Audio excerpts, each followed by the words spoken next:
And now, it's time for another Dice Tower review with Tom Vasel. Hey folks, today we're taking a look at Magnum Opus, which is a game about making the Philosopher's Stone so that you can also be like Harry Potter. Actually, there's nothing to do with Harry Potter. It's all about alchemy, those guys who mix things together trying to make gold or powerful things. This game is from Game Salute, but it's from the Clever Mojo Studios, which at this point in time is probably your best bet at getting a very good game from Game Salute. Game Salute has a wide variety of studios. Some of them are pretty bad, but Clever Mojo is quite good. And so I had high hopes for this one, despite the somewhat boring looking box, although it has that whole Da Vinci weathered look to it. There was a lot of cards in this game. It is a deck builder where you're making your own deck cards, but kind of unlike anyone that you've seen before. Let me show you.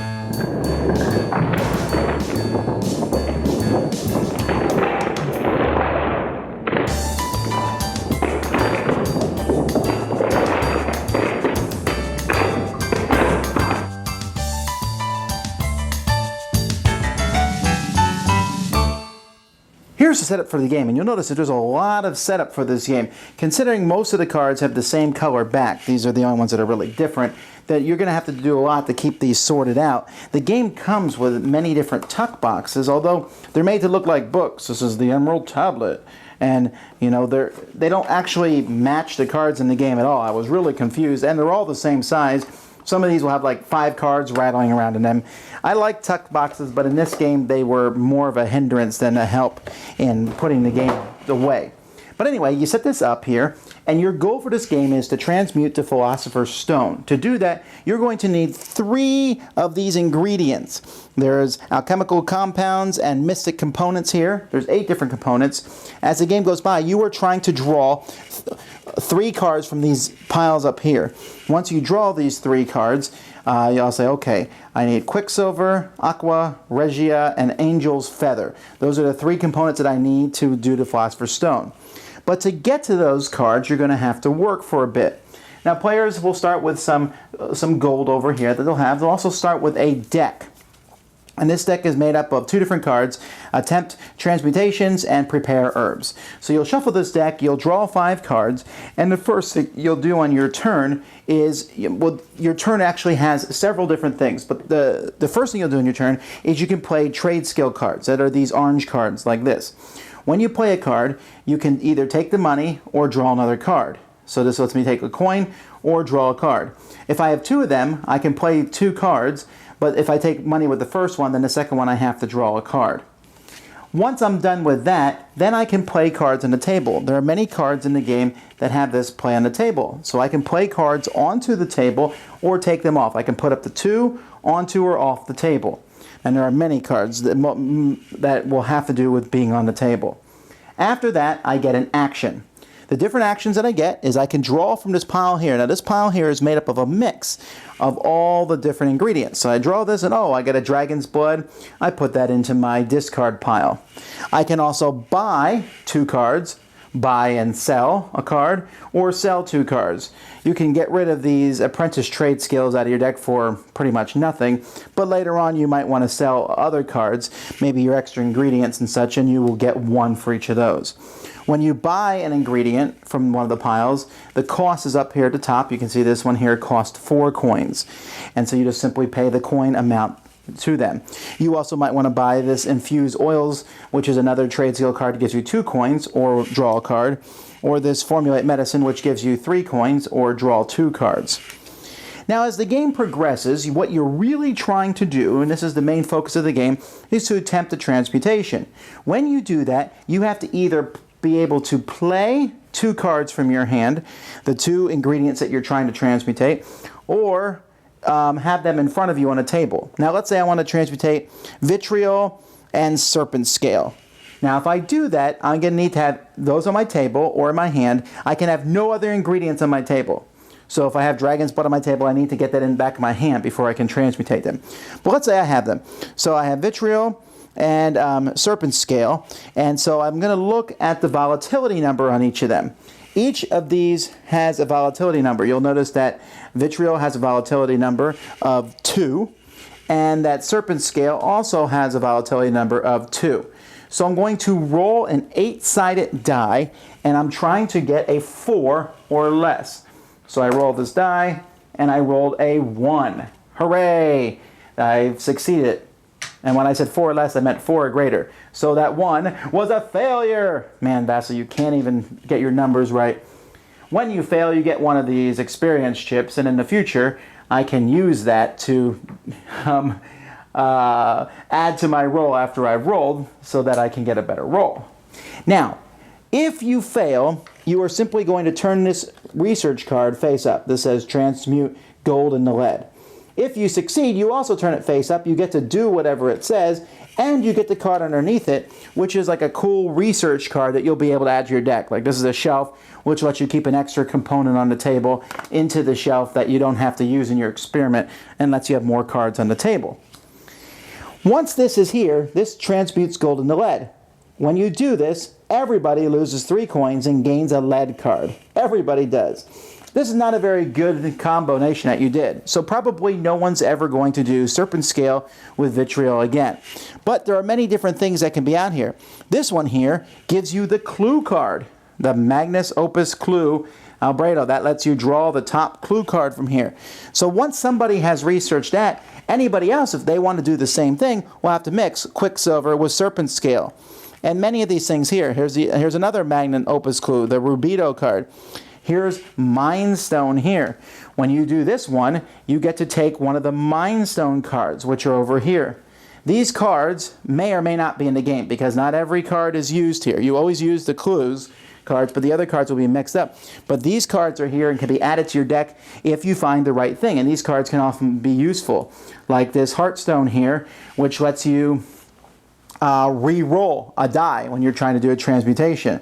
Or this Mind Stone here, you can include this card to reduce the difficulty by 1. Or you can return it to draw 2 more research cards. Those research cards, there's a pile of them that will give you special benefits. And so each of these gives you things. You can even maybe perhaps find how to change lead to silver and lead to gold. And when you get these, you have a chance to get a lot of money, 4 or 5 when you play these cards, but you have to make a volatility roll each time you do so, or you can just draw a lot of cards. So these are going to be, you're going to be going back and forth and working on these and trying to find all 3 of these clues. There's 2 of them. The third one is on this board somewhere. There's change lead to gold. Here's produce iron. Sometimes they're good things, sometimes they're bad. And here's the other clue down here. Once you find all 3 of those clues, you'll get the 3 clues. You'll draw your 3 cards and you'll find out the 3 things you need to make the Philosopher's Stone. You need to get all 3 of those. Again, have them on the table or in your hand when you play them, and then make a roll for that. And if you succeed in that roll, the game is over. Each other person gets one last turn to see if they also can do a Philosopher's Stone. Otherwise, you're the winner of the game. There is some really fascinating things in this game that I like. First of all, I love that whole row column thing. As you're trying to get the right combination, and then you never know what you're going to discover when you mix 2 ingredients together, but once you do discover what they are when you mix them together, then you can either do that again or maybe avoid it. And those research cards you get that are underneath, there's all sorts of cool things that they can give you. Like here's, like I already mentioned, the shelf, and here's purified vessels. This is like a one-time use card that you can use to reduce your roll by 1. Magnum Opus lore. You can discard this card at the beginning of your turn to draw 2 more cards. And so those cards are very useful. And while I know the biggest complaint this game is going to get is about this die, because if you roll poorly, that's kind of bad for you. But the whole game is about learning to modify the roll of the die, working with the different cards, getting a nice setup there so that you can roll the die and use your experience points or use the stuff that you have on your shelf to modify that roll to get it to be where you need it to be. There's still going to be luck involved with this die, but I don't believe there's as much as some people will think. The getting the ingredients, do you draw from that pile randomly? I mean, it's free, you don't have to pay for it, so that's a good choice. Certainly you'll do that at the beginning of the game, but as the game goes by, you have to sit there and go, okay, I need to thin my deck out a little bit. This is a game where you need to thin your deck. I don't need these ingredients anymore, get rid of them. Once you get your clue, you might say, oh, I need to have dragon's blood, but I'm not going to use it for anything else other than the final serpent stone. Oh, but I got a shelf, I can stick it on that. Or I'll sell it for now and buy it later right before I need it. Some interesting things. It has that whole deck building concept, but Some things that it does differently, the coins that you keep, you can accumulate them. So I can get a whole pile of them so that I can buy big cards. And you can get some good amounts of gold. You can even you get that change lead to gold, which is a lot of money, but it has kind of a randomosity factor to it. So interesting. I think every game of this will play very differently because you're never sure where the clues are. You're never sure what discoveries you'll find out there. I believe there was 1, 2, 3, 4, 5 of the different discoveries won't show. In the game that I set up for you, the Heartstone wouldn't be found, and neither would the Power Stone, neither would Venom Stone, but Venom Stone is a bad thing. When you create that, everyone loses an experience token. And then there's one more thing I didn't mention in the overview, but it's important, and that's the Apprentice. The Apprentice is an interesting thing because you don't have to roll the dice. Once someone else has discovered something, you don't have to do it yourself. You can just simply pay the cost of the difficulty of the test, and your apprentice will do it automatically.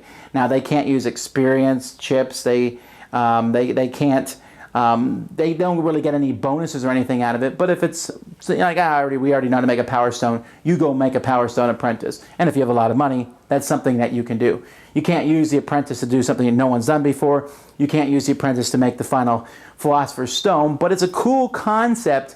And it also makes sense thematically. I think the game has a strong alchemy theme to it, even though in this game you're going to be a lot more successful than the guys were in real life. And what I really like about this game is it provides a different playing experience. This is not a game where you'll be like, oh, that's like, it's really like nothing else. So very unique, very interesting. Had a lot of fun with this one, Magnum Opus. Thanks so much for watching the Dice Tower videos. Find more great videos and reviews as well as our top-rated audio podcast at Dicetower.com.